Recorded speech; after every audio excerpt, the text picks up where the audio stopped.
సమాజంలో ఏదైతే తఖ్దీర్ గురించి విషయాలు ఉన్నాయో దాని గురించి అహ్లే ఇల్మ్ కొన్ని నిబంధనలు తెలియజేయడం జరిగింది, కొన్ని సూచనలు చేయడం జరిగింది. ఏమిటా సూచనలు? జాగ్రత్తగా ఉండండి. మనము సమాజంలో ఎలా ఉంటారు అంటే, ఎవరికైనా మంచి వైపుకు ఆహ్వానించాము. ఎవరైనా తాగుతూ ఉన్నారు, మద్యం అలవాటు ఉంది, లేదా వడ్డీ వ్యాపారం చేస్తున్నారు, లేదా హరాం పనులు చేస్తూ ఉన్నారు, వారిని అడిగాము, లేదా నమాజ్కి రమ్మన్నాము.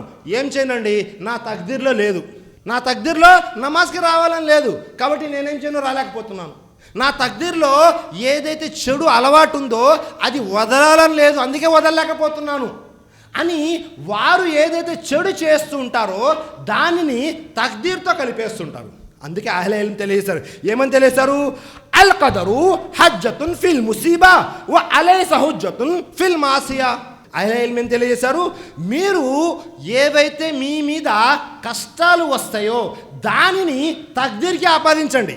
మీకు ఏవైతే కష్టాలు నష్టాలు వస్తాయో దానిని తక్దీర్కి ఆపాదించండి, కానీ మీరు ఏదైతే చెడు చేస్తున్నారో దానిని తక్దీర్కి ఆపాదించమాకండి. ఎందుకని? మనము అన్ని సవ్యంగా చేస్తున్నాము, ఆ తరువాత కూడా మనకు నష్టం వచ్చింది, ఆ తరువాత కూడా మనకు కష్టం వచ్చింది. అప్పుడేమనుకోవాలి? నా తక్దీర్లో ఇలాగే ఉంది కాబట్టి ఇది జరిగింది. అంతేకాని మనం చెడు పనులు చేస్తా నా తక్దీర్లో లేదండి నమాజ్కి రావాలని, నా తక్దీర్లో లేదండి జుమాకి తొందరగా రావాలి, లేకపోతే జుమా నమాజ్ చదవాలని, నా తక్దీర్లో లేదండి ఉపవాసాలు ఉండాలని అని ఎవరైనా చెడు పనులు చేస్తూ దాన్ని తక్దీర్కి ఆపాదించారంటే ఇది సరైనటువంటి విశ్వాసం కాదు, సరైనటువంటి విధానం అంతకన్నా కాదు. కాబట్టి మనం ఏం చేయాలి అంటే, మన మీద వచ్చే కష్టాలు నష్టాలకి తక్దీర్ని ఆపాదించవచ్చు, కానీ చెడు పనులకి ఎట్టి పరిస్థితుల్లోనూ ఆపాదించకూడదు. ఉమర్ ఫారూక్ వారి కాలంలో ఇలాంటిది ఒక సంఘటన జరిగింది. ఉమర్ ఫారూక్ ఖలీఫాగా ఉన్నారు, రజల్లాహు అన్హు వారు. ఉంటే ఏమైంది? ఒక వ్యక్తి దొంగతనం చేసి దొరికాడు. ఆ వ్యక్తిని నిలబెట్టి అడగడం జరిగింది, నువ్వు దొంగతనం ఎందుకు చేశావని.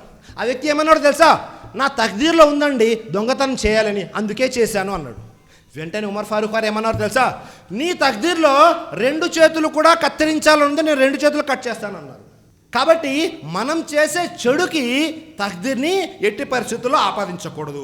ఆ తర్వాత ఈ తక్దీర్ మీద విశ్వాసం అనేది చాలా ముఖ్యమైనటువంటి విషయం. ఎందుకని అంటే, ఈ తక్దీర్ మీద ఎవరికైనా విశ్వాసం లేదు అనుకోండి, వారు ఏమైపోతారు? పూర్తిగా కాఫిర్లు అయిపోతారు.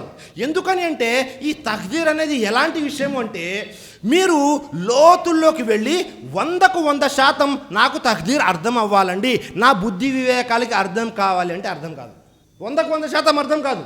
అలాగే గడిచినటువంటి కాలంలో సహాబాల కాలంలో మొట్టమొదటిగా ఎవరు తక్దీర్ని తిరస్కరించారు అంటే, బస్రాలో ఉన్నటువంటి మాబద్ అల్ జుహనీ అనే వ్యక్తి తక్దీర్ని తిరస్కరించేశాడు. ఆ వ్యక్తి జ్ఞానం లేని వ్యక్తా కాదు, ఖురాన్ బాగా చదివేవాడు, అలాగే నమాజులు బాగా చేసేవాడు, కానీ అనవసరంగా అతి ఎక్కువగా తులనాత్మక అధ్యయనం చేసేవాడు, లోతుల్లోకి వెళ్ళిపోయేవాడు. ఇదేంటి అదేంటి అదేంటి ఇదేంటి చాలా లోతుల్లోకి వెళ్ళిపోయేవాడు.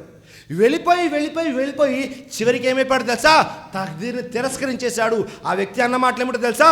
లా కదరు వ అన్నల్ అమ్ర ఉన్ఫ్ అంటే విధివ్రాత లాంటిది ఏమీ లేదండి, అంతా అలాగే జరుగుతుంది. చూసారా? మాబద్ అల్ జుహనీ అనే వ్యక్తి మొట్టమొదటిగా తక్దీర్ని తిరస్కరించడం జరిగింది. అలాగే మరొక విషయం, అదేమిటి? ఎప్పుడైతే ఈ వ్యక్తి బస్రాలో ఉన్నాడు, తక్దీర్ని తిరస్కరించేశాడు, అక్కడ తాబైలు ఉన్నారు, అంటే సహాబాల శిష్యులు తాబైలు. అందులో 2 ఉన్నారు. ఒకరు హుబైబ్ బిన్ అబ్దుర్ రెహమాన్, 2 యహ్యా బిన్ యామూర్ అనే 2 తాబైలు అక్కడి నుంచి బస్రా నుంచి మదీనా వచ్చారు. వచ్చి ఎవరైనా సహాబీ దొరుకుతారా, వాళ్ళకి విషయం తెలియజేద్దాము. ఎవరి గురించి? మాబద్ అల్ జుహనీ గురించి అని వచ్చారు. వచ్చి రాగానే వాళ్ళకి ఎవరు దొరికారు తెలుసా? అబ్దుల్లా బిన్ ఉమర్ రజియల్లాహు అన్హు వారు దొరికారు. అంటే ఉమర్ ఫారూక్ యొక్క కుమారుడు అబ్దుల్లా. దొరికితే ఈ విషయం అంతా తెలియజేశారు. వెంటనే అబ్దుల్లా బిన్ ఉమర్ రజియల్లాహు అన్హు వారు తెలియజేస్తున్నారు. ఏమని తెలియజేస్తున్నారు? మీరు వెంటనే వెళ్ళి తెలియజేయండి, అక్కడ ఉన్నటువంటి వారికి నాకు ఎలాంటి సంబంధము లేదు, నేను వాళ్ళ నుంచి విడిపోయాను, వారు నా నుంచి విడిపోయారు. వాళ్ళు విధివ్రాతను విశ్వసించకుండా ఉహద్ కొండ ఏదైతే ఉందో దానంత బంగారం దానం చేసినా, ఎన్ని నమాజులు చేసినా, ఎన్ని ఉపవాసాలు పాటించినా అల్లా ఏది కూడా స్వీకరించడు అల్లాహు అక్బర్ అని అబ్దుల్లా బిన్ ఉమర్ రజియల్లాహు అన్హు వారు తెలియజేశారు.